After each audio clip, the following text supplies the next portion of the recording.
छत्तीसगढ़ में सरकार बदली और फिर एक बार अडानी को फायदा।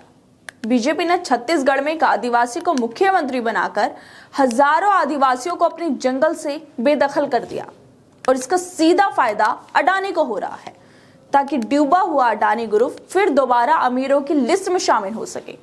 आखिर क्या है छत्तीसगढ़ में बीजेपी, आदिवासी और अडानी का कनेक्शन? तो चलिए हम आपको बताते हैं। दरअसल छत्तीसगढ़ में हसदेव अरण्य जंगल जो कि बायोडायवर्सिटी से संपन्न है, लेकिन सरकार बदलते ही, बीजेपी की सरकार छत्तीसगढ़ में बनते ही अडानी ने कोयला खदान के लिए हसदेव अरण्य के घने जंगल काटना शुरू कर दिया। हसदेव अरण्य के घने जंगल में खदान खोदने के लिए पिछले एक हफ्ते से हजारों पेड़ों की कटाई पुलिस सुरक्षा घेरे के बीच की जा रही है, जिसके बाद स्थानीय आदिवासी लगातार इसका विरोध कर रहे हैं, रैलियां निकाल रहे हैं। कार्यकर्ताओं ने आरोप लगाते हुए कहा कि पुलिस ने उन लोगों को हिरासत में ले लिया जो हसदेव क्षेत्र में कोयला खनन के खिलाफ प्रदर्शन कर रहे थे। लेकिन इतना सब होने के बाद भी आदिवासी लोगों की सुनने वाला कोई भी नहीं है। लेकिन लोगों के विरोध प्रदर्शन के साथ ही अब सियासी पारा भी चढ़ गया है। कांग्रेस ने दावा किया है कि अभी तक हसदेव जंगल से 50,000 पेड़ काटे जा चुके हैं। ये कोई अडानी की जागीर नहीं है। लेकिन सवाल तो ये भी उठता है दोस्तों कि एक पेड़ को काटने पर 6 महीने की जेल और 5,000 रुपए का जुर्माना होता है, लेकिन 50,000 पेड़ काट दिए गए। अभी तक अडानी पे कोई कार्रवाई क्यों नहीं हुई? क्यों उन पर जुर्माना नहीं लगाया गया? क्योंकि छत्तीसगढ़ में बीजेपी की सरकार है और अडानी बीजेपी के चहेते हैं। इसी वजह से 50,000 पेड़ तो क्या, इससे भी ज्यादा पेड़ क्यों ना काट दें, उन पर कोई भी कार्रवाई नहीं होगी। सोचिए दोस्तों, छत्तीसगढ़ में सरकार बदली और अडानी ने कोयला खदान के लिए हसदेव के घने जंगल काटना शुरू कर दिया।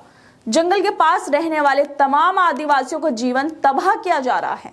बेजुबान जानवरों का घर छीना जा रहा है, वो मर रहे हैं, बस्तियों में घुस रहे हैं क्योंकि उनका घर अडानी को सौंप दिया गया है। पूरा का पूरा जंगल अडानी को सौंप दिया गया है। अब वो जो चाहे कर सकते हैं क्योंकि ना तो सरकार ही कुछ कहेगी और ना ही मीडिया।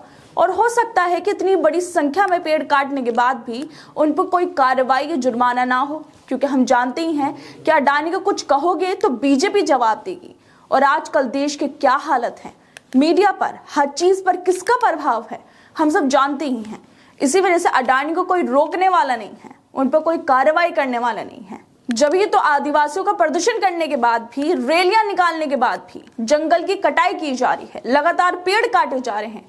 हो सकता है कि अडानी पर बेशक कोई कार्रवाई ना हो, लेकिन जो लोग हसदेव के जंगलों को बचाने की मांग कर रहे हैं, बेजुबान जानवरों को, परिंदों का जीवन बचाने की बात कर रहे हैं, उन पर ही कार्रवाई कर दी जाए। क्योंकि आजकल देश में कुछ भी हो सकता है। अब हमारे कोई टीवी चैनल कुछ नहीं बोल रहे हैं, देशभक्त लोग कुछ नहीं बोल रहे हैं, सब खामोश हैं, क्योंकि अब अडानी जंगल काटकर ऑक्सीजन बेचने का बिजनेस जो करेंगे, वो लोगों को अब कोयला खदान से ऑक्सीजन बेचेंगे और आखिरकार उन्हें अपनी डूबी हुई साख को दोबारा से निखार कर अमीरों के लिस्ट में भी तो शामिल होना है। इसी वजह से ये सब किया जा रहा है। बीजेपी ने छत्तीसगढ़ में एक आदिवासी को मुख्यमंत्री बनाकर हजारों आदिवासियों को अपनी जंगल जमीन से बेदखल कर दिया है। ये कहाँ का लोकतंत्र है? राज्य में बीजेपी सरकार बनने पे उम्मीद थी कि हसदेव के आदिवासियों का अस्तित्व अब खतरे में आ जाएगा, लेकिन इतनी जल्दी आ जाएगा इसका अनुमान किसी ने भी नहीं लगाया था। खैर दोस्तों, आप लोगों को क्या लगता है कि हजारों आदिवासी जो सालों से अपने जंगल जमीन की हिफाजत कर रहे थे, सालों से अपने अस्तित्व की लड़ाई लड़ रहे थे, बीजेपी सरकार ने आते ही अपने दोस्त को फायदा पहुंचाने के लिए उन लोगों से उनकी जंगल जमीन छीन ली। एक ही झटके में उनसे उनका सब कुछ छीन लिया। हसदेव जंगल को काटने से न जाने कितने गांव प्रभावित होंगे, कितने लोग प्रभावित होंगे, इस बारे में सरकार ने एक बार भी नहीं सोचा, क्योंकि उनके लिए अडानी सबसे ज्यादा जरूरी है।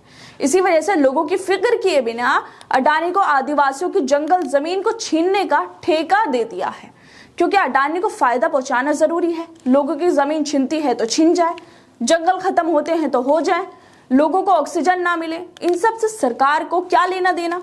बस अडानी को फायदा पहुंचाना था, वो सरकार ने कर दिया। अब लोग चाहे कुछ भी करें, सरकार को इसकी कोई भी चिंता नहीं है। खैर दोस्तों, आप लोगों को क्या लगता है इस मुद्दे पर? हमें कमेंट करके अपनी राय जरूर दें और बाकी तमाम खबरों को देखने के लिए जुड़े रहिए हमारे साथ।